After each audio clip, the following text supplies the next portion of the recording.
Tobit 5. Unya, mitubag si Tobias sa iyang amahan. Buhaton ko ang tanan nga imong gisugo kanako. Apan unsaon ko man pagkuha sa salapi gikan ni Gabael? Wala gayud kami magkaila. Unsaon ko man pag matuod kaniya kinsa ako aron saligan ako niya og ihatag kanako ang salapi? Gawas pa ni ana, wala ako makatultol sa media. Unya, gihatag ni Tobit ngadto kang Tobias ang dokumento nga gipirmahan niya og ni Gabael og miingon. Karon lakaw og pangita og kasaligang tawo nga makabiyahe uban kanimo ngadto sa media ug ato siyang suhulan sa pagbalik na ninyo. Apan kinahanglang kuhaon mo ang salapi nga gibilin ko kang Gabael. Unya, milakaw si Tobias aron pagpangitag tawo nga nakahibalo sa dalan ngadto sa media. Diha-diha dayon sa pagtalikod niya sa ila, gikasugat niya si Rafael. Wala mahibalo si Tobias nga si Rafael usa di ay kaanghel sa Dios. Busa nangutana siya kaniya kung tagadiin siya. Mitubag si Rafael. Israelita ako, usa sa imong layo na paryente, ug mianha ako dinhi sa Ninibe aron pagpangitag trabaho. Nangutana si Tobias, nahibalo ba ikaw sa dalan paingon sa media? Mahimo bang ubanan mo ako paingon didto? Mitubag si Rafael. Oo, nahibalo ako kay tig-atuan man ako sa akong paryente nga si Gabael nga nagpuyo sa lungsod sa Rages. Magkinahanglan og labing minus 2 ka adlaw nga pagbiyahe ngadto sa Rages gikan sa Ekbatana o ang ulohang syudad kay ang Rages tuaman sa kabukiran.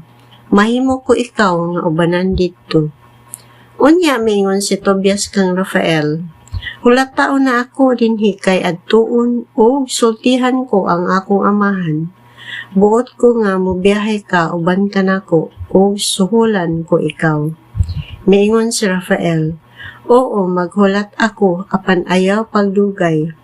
Si Tobias mipauli sa ila o misugilon sa iyang amahan. Nakakita ako sama kanato nga Israelita ug mobiyahe siya uban kanako. Mitubag si Tobit, tawga ug paanhias kanang tawhana. Bot akong masayad kung unsang banaya o tribuha siya o kung kasaligan ba siya nga kauban mo sa biyahe. Busa migula si Tobias ug gitawag niya si Rafael og giingnan. Ang akong amahan buot makikimamat kanimo. Sa paghisulod na ni Rafael, nagkamustahay sila.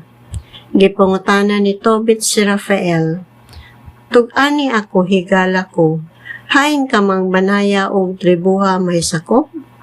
Apan si Rafael nangutana, nganong buot man ikaw masayod ni ana?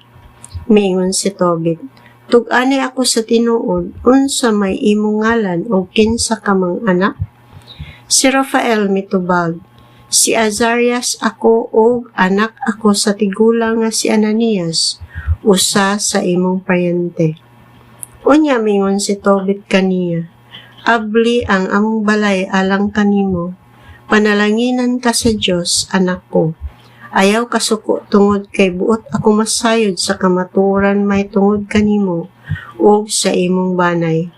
Gikan ka di ay sa usa ka maayong banay o paryente pagayod. Nakaila ako kang Ananias o kang Nathan, ang duha ka anak sa tigulang nga si Simeas. Wala gayud sila mobiya sa ilang pagtuo, dili sama sa uban. Magkuyugay kami kaniadto sa pagbiyahe ngadto sa Jerusalem ug sa pagsimba didto. Ang imong mga kagikan mga maayong tao ug nagikan ikaw sa maayong banay. Hinaot unta nga maayo ang inyong biyahe. Nipadayon si Tobit pag-ingon. Bayran ko ang naandang adlaw-adlaw nga suholakit na sa inyong gastuhon. Ikaw na'y mahibalo kang Tobias, ug pag-amping gayud kamo. Pakapinan ko ang imong suhol kung makabalik kamo nga luwas sa mga kakulian. Ug nagkauyon sila. Mingon si Rafael, ubanan ko siya, ayaw kabalaka. Moabot lagi kami dito ug mahibalik nga walay kakulian. Labot pa, ang mga dalan dili peligroso. Mitubag si Tobit, ang Diyos mag-uban unta kaninyo. Unya iyang gitawag si Tobias o giingnan.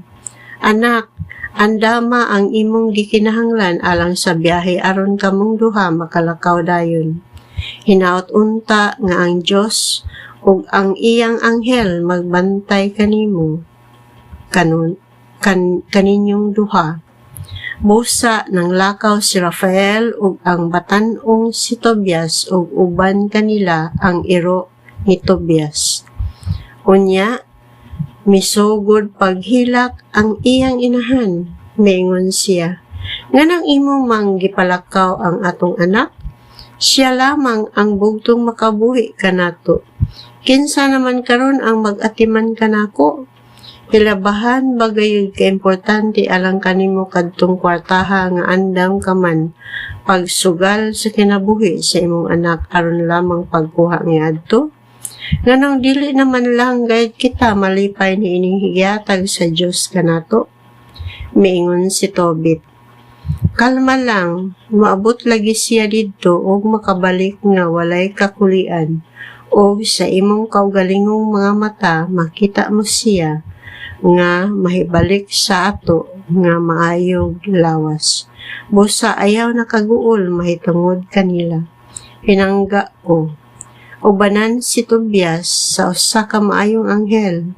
Magmalampuson ang iyang biyahe ug mubalik siya nga maayog lawas. Tungod ni Ana mihunong sa paghilak si Ana.